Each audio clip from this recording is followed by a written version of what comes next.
हिंदुस्तान आज की टॉपिक है परीक्षा सुधार जरूरी। 1, 2, 3 स्टार्ट।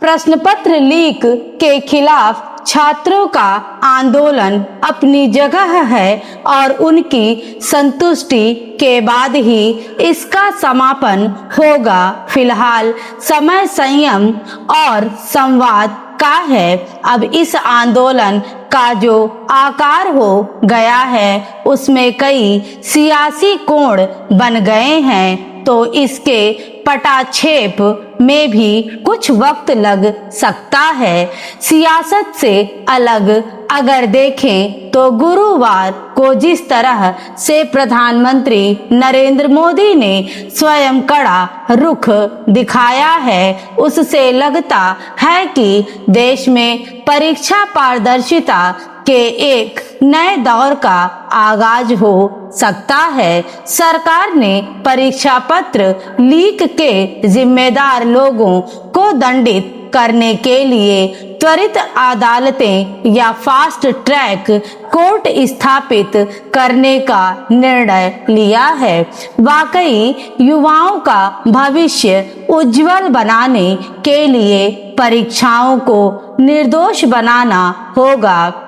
परीक्षाओं को दोष रहित बनाने के लिए परीक्षा तंत्र को निर्दोष बनाना होगा और इसके लिए सबसे जरूरी है इस तंत्र में शामिल भ्रष्ट लोगों को सलाखों के पीछे पहुंचाया जाए। जब तक कड़ी सजा नहीं मिलेगी तब तक पेपर लीक को रोकना मुश्किल है। गुरुवार को उत्तराखंड से आई पेपर लीक की खबर चिंता जताती है। देश में पेपर लीक के खिलाफ कड़े कानून की मांग हो रही है, जबकि 2 साल पहले ही बने सार्वजनिक परीक्षा अनुचित साधनों की रोकथाम अधिनियम 2024 के तहत दोषियों को 3 से 5 वर्ष तक की कैद और 10 लाख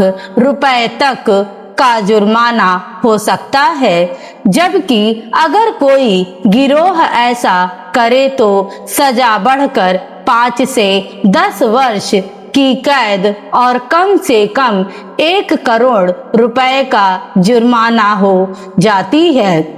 इतने कड़े कानून के बाद जरूरी है कि दोषियों को मुस्तैदी से सजा दिलवाई जाए। इसमें अब पुलिस के साथ फास्ट ट्रैक कोर्ट की भी भूमिका महत्वपूर्ण हो जाएगी।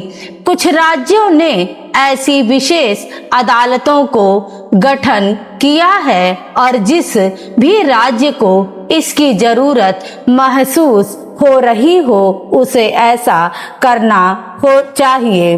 प्रधानमंत्री ने बिल्कुल सही घोषणा की है कि जो लोग हमारे युवाओं के भविष्य को नुकसान पहुंचाने की कोशिश करेंगे उन्हें बख्शा नहीं जाएगा।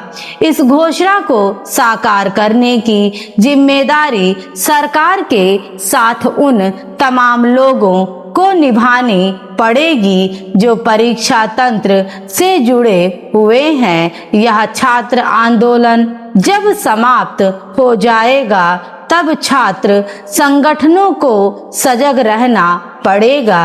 इधर आंदोलन के अप्रिय पहलू ध्यान खींच रहे हैं, पर सुरक्षा सुधार के लिए जो कदम उठाए गए हैं उन्हें नजरअंदाज नहीं किया जा सकता। एक बड़ा सुधार यह है कि नीट की अगली परीक्षा कंप्यूटर आधारित होगी। कागज कलम की भूमिका समाप्त हो जाएगी तो लीक पर भी लगाम लगेगी। अभी नीट यूजी का जो सफल आयोजन हुआ है उससे भी सीखने की जरूरत है। स्टॉप।